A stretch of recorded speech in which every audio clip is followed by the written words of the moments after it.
Some of the things to look out for that will tell you if a child will need braces includes. Welcome back. I'm your girl, the Niger Dentist. And if you're new here, welcome. Make sure you tap on that subscribe button and turn on the bell notification. This is an oral health family where we talk about oral health and oral tips. So we'll be glad to have you. Children have developmental advantage when it comes to giving braces because their bone is not as hard as that of an adult. So when you give a child braces, the changes you see is usually faster than that of an adult. And it's even better because there are some things you can look out for in a child that will tell you whether this child might need braces later in life, and you would have informed the dentist, and things can even be put in place to even prevent the child from using braces in the first place. Alright, so I'm going to start from the first one, which is habits. Human beings are people of habits.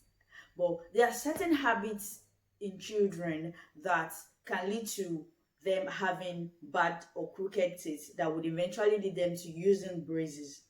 I've mentioned some of these habits and some of these conditions that it can lead to in my previous video here, so make sure you check it out.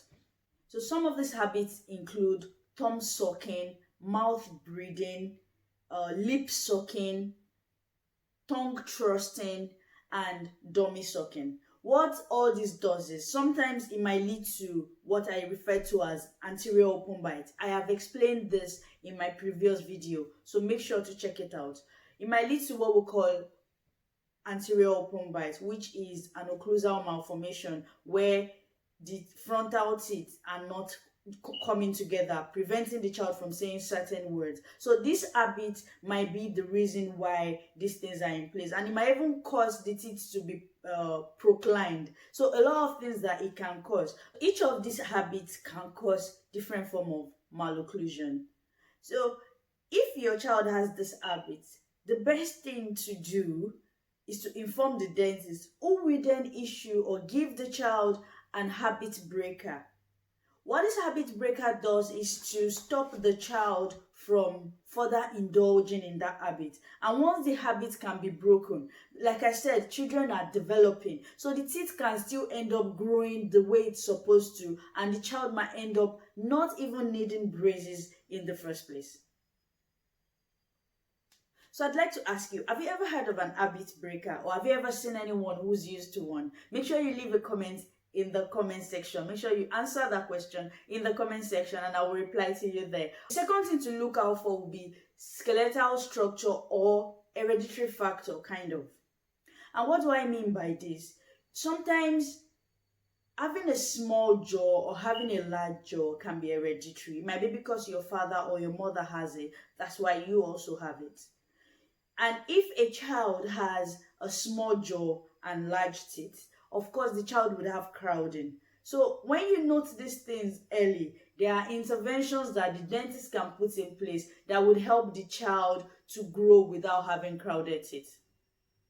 Another important thing to note is if your child has the teeth perfect, like all the milk teeth are well arranged, no spaces, then that child is going to have crowding. Every child should have their teeth spaced. There should be spaces between their teeth. This is because it will give room for the adult teeth, which are larger than the baby teeth, when they erupt. So they can erupt well and then be well aligned. But if the baby teeth are already well aligned without spaces, then definitely the adult teeth are going to be crowded.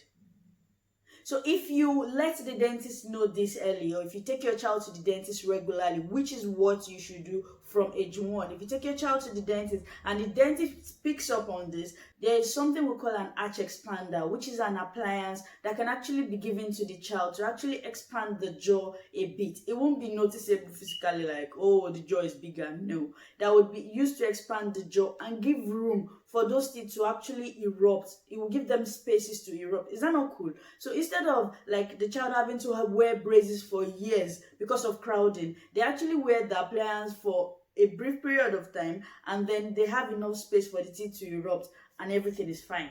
So if you pick up on these things, what are the advantages? Like I initially said, early scheduling. They'll be able to schedule procedures and things that would prevent the child from having to use braces in the first place. And even if the child has to use braces, it will be for a shorter duration, which is very good. And then the damage that would be done will be milder than if the child has actually grown into a full-blown adult and has lived with that habit for over such a long duration of time.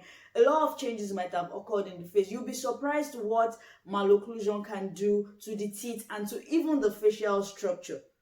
And overall, the child gets to have an improved quality of life, which is what I know every parent wants their child to have. So I hope you have gained a thing or two from this video. If you have stuck with me this far, thank you for watching this video. Make sure you give the video a thumbs up, turn on the bell notification, and make sure you put a smile on somebody's face. I will see you in my next video.